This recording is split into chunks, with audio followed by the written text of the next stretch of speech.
Let's see that. Is that okay? Is that better? Can you hear me now?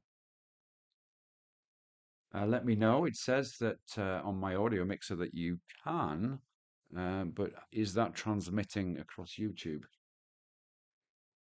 Let me know. Okay, so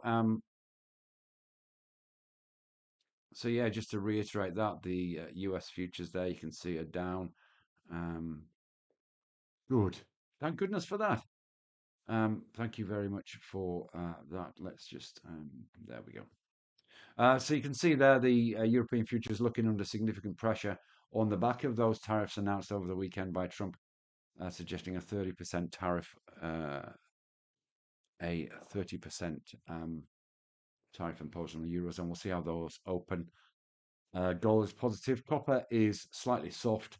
Some strength in the yen and the USD this morning, some weakness in the Aussie.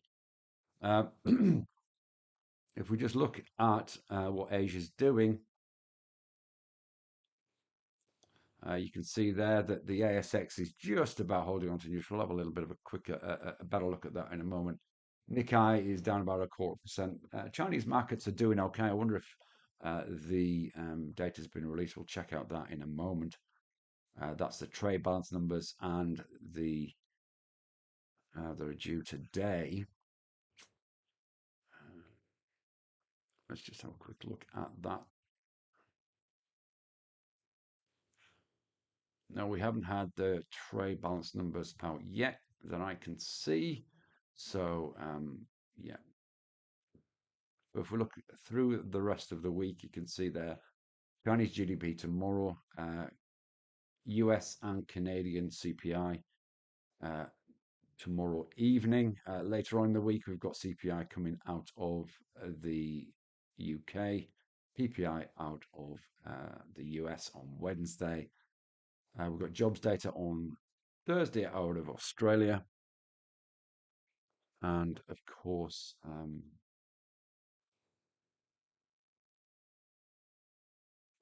we've got weekly jobs as we always get on Thursday, as well as the Philly Fed Manufacturer Index and retail sales. Um,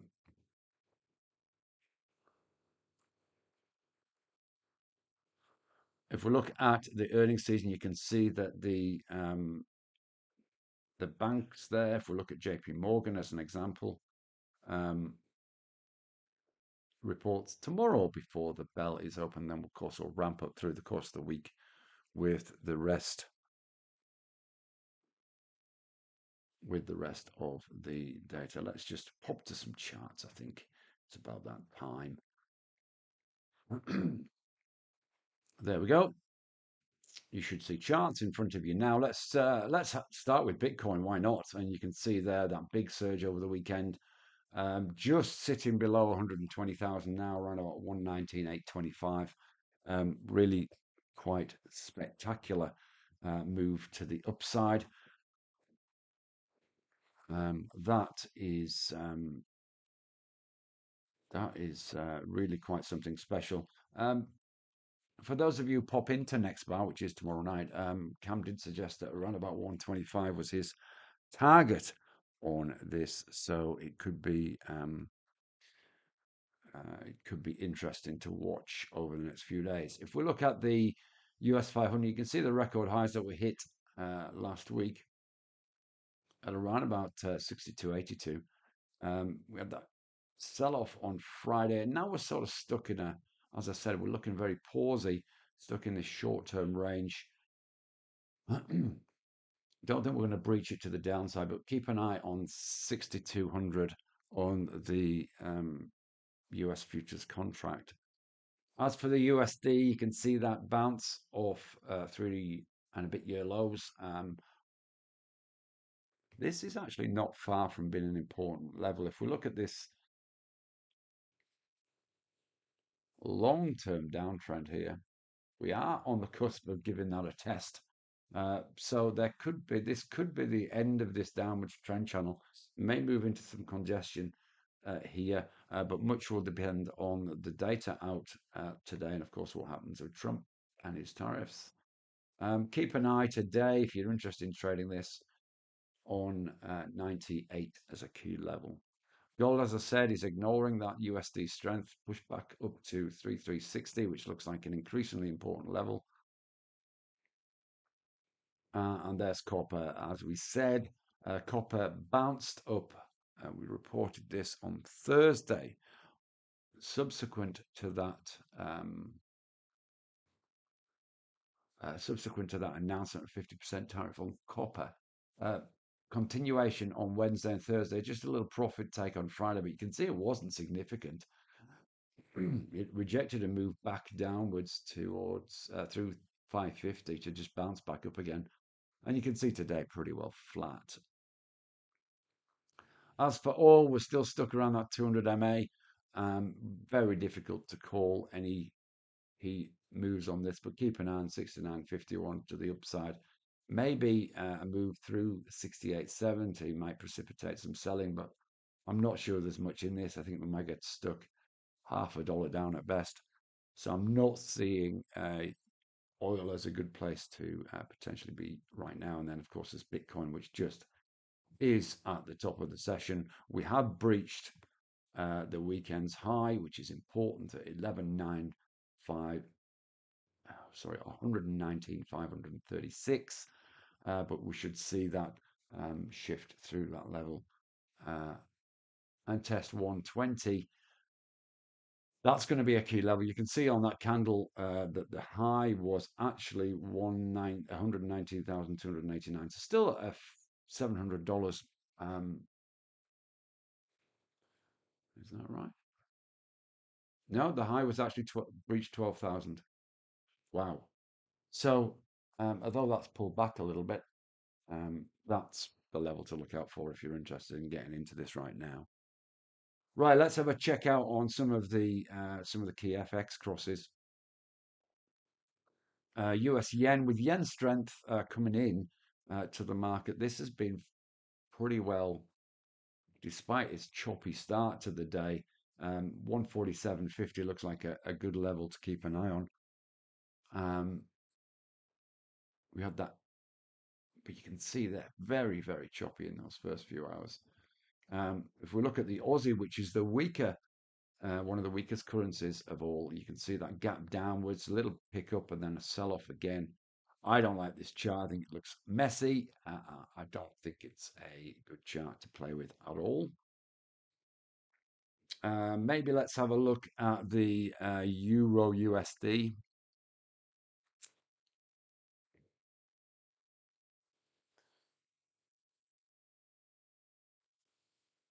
You can see on the hourly chart, it's looking relatively interesting. We had a gap down, and then again a choppy first few hours. At this level at 116.62 looks very interesting. You can see this was last tested on the 26th of June in early doors. So that looks like a level that could be interesting. If we just pull this back a little bit, you could probably draw a line around about this 116.34, so possibly a 30 pip move to the downside. That's not bad because it's quite clean. Aussie yen, with that yen strength, looks, again, this is all over the place in early doors. Not typical of a Monday where things are often a little bit flat. But watch for today's low, possibly. We could see some selling through. Some selling if it breaches 96.54.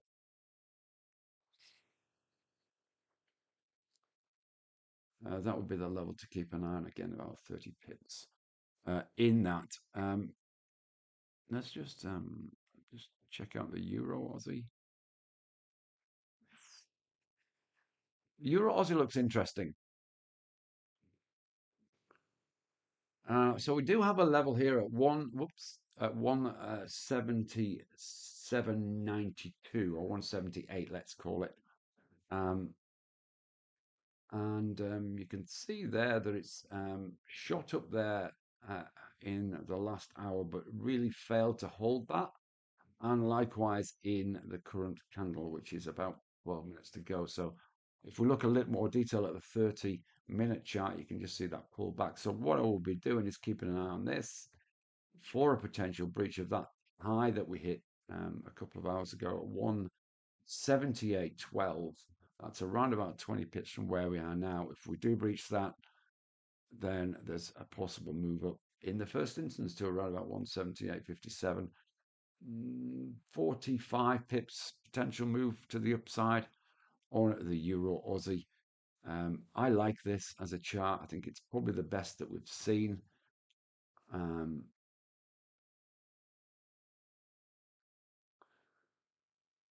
for a potential reversal trade. So we've got confirmation of a potential reversal on the daily chart and the 4-hourly chart, which shows several wick rejections of a level around about 1750.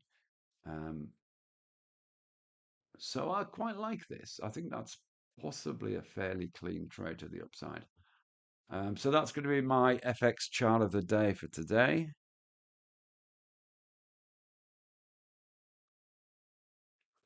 And yep, one to file and keep an eye on. Not yet, but we need to see this close.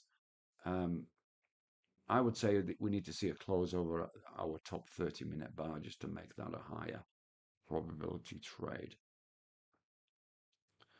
Right, let's get into the ASX and see what's cooking or what's not cooking, because the ASX is looking pretty ordinary today.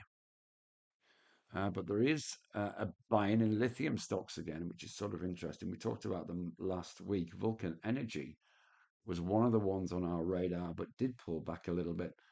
In fact, did pull back quite a lot towards the back end of the week. So um, we're in this range again that we've seen a few times before. Um,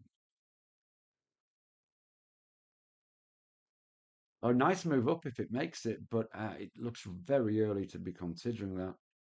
Parenti was our chart of the day, I think, on Thursday when we last met, and it's continued its move upwards, even upwards today, despite a general flatness in the ASX, which, as I said, is trading around neutral.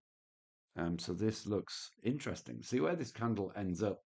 Um, Perhaps if it ends up towards the top end of that candle, then we could see further move up. $2 in the long term is what I'm suggesting this might get up to, but it's got some distance and some hurdles to cross before then. Possibly a move up in the first instance to around about this 183 level. But definitely worth keeping an eye on Parenti for sure.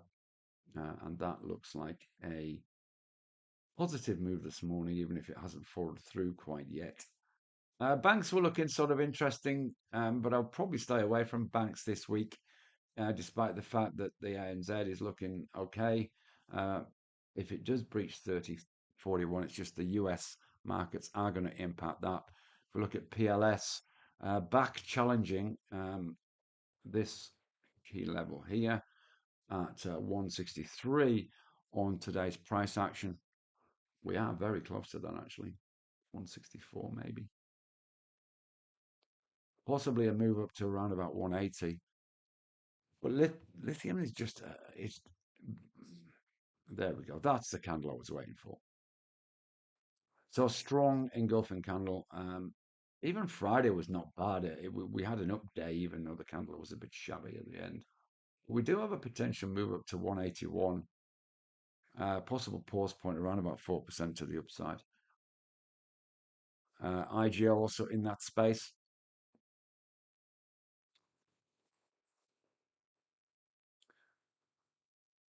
Trading around 478 at this stage. That's testing the 200 MA on the daily. I just think this is not quite as compelling as it's going to move into this sort of space here. Uranium stocks recovering after what was a not very nice week last week. But you can see there we have a bounce off and now a new support on DPL at 161. But I'm not sure I'll be entertaining uranium unless we get a breach of 176. As for Paladin, also had a rough end of the week. We are seeing it up today again, not through the 200 MA. I'll probably leave those alone for right now. But one that I am really interested in is LYC. There was the move at the back end of last week, which took us up to this level here of interest. Just pulled down towards the back end of the session. This is a very compelling candle at 993. Let's put it on a weekly chart for context. You can see this is a high not seen in this stock really since when was that? That was February 2023. So 2.5 year highs on this stock. Perhaps a move up towards, if we get a move through $10, that appears to be an important key price level, not just because it's where we saw some previous price action, but also, of course, it's a nice round number. And then maybe a move of around about 6% or so up to, or 8% up to 1080. That looks really interesting. But as I said, I'd probably be patient. Certainly see where this ends up at the end of the day, but a move through $10 would be through that round number level, which is about there, but certainly worth keeping on your radar. I want to just quickly look at nickel industries as well. Come back to NVIDIA later, which is just outstanding. Nickel industries we talked about last week again has been interesting, and you can see there we've got confirmation of that breach through that 200 MA.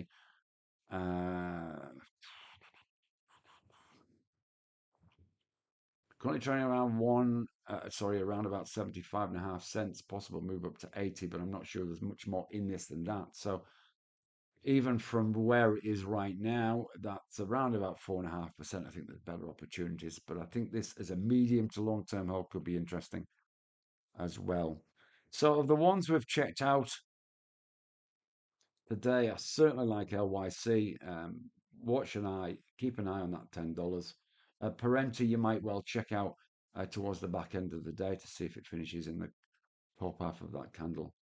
So that is what I think is cooking today.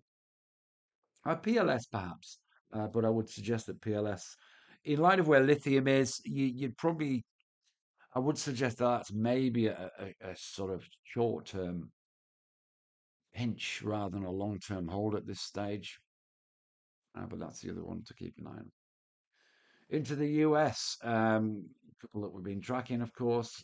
Tesla's bounced again off a key level, back again, testing the 200 MA. Nice bounce there. We did think around about 300 might be worth a nudge to take it up to 330. It's about halfway up already. That was on Thursday. We suggested that. So that's well on the way. Robinhood, the broker, is playing with $100. I think that's a really interesting chart and one to keep an eye on. All right, I'm just going to flip this back to the norm. There we go. I'm going to put it on a daily chart and we're going to put NVIDIA on this. Oh, just quickly, just wanted to check it. Yeah, it's got some work to do. If we scoot on down there, then of course we see NVIDIA just continuing to pile ever higher. Why am I having troubles opening an NVIDIA chart? There we go. Yeah, so we had that brief pullback about a week and a half ago, and then we've just continued up from there. As I said before, I see this being a $200 stock in 3 or 4 months. Just extended trading hasn't been particularly convincing, but the fact that it's still going up, despite the fact US futures are down, is probably indicative of where tech stocks are right now. I'm pretty sure that Delta will be reporting tonight. They usually do before the banks. So just be hyper careful of US stocks at the moment. It may be worth looking at the ETFs. Energy has not been a bad place to be, and you can see the energy ETF is pushing up against a key level at around about 89.15. That's certainly of interest.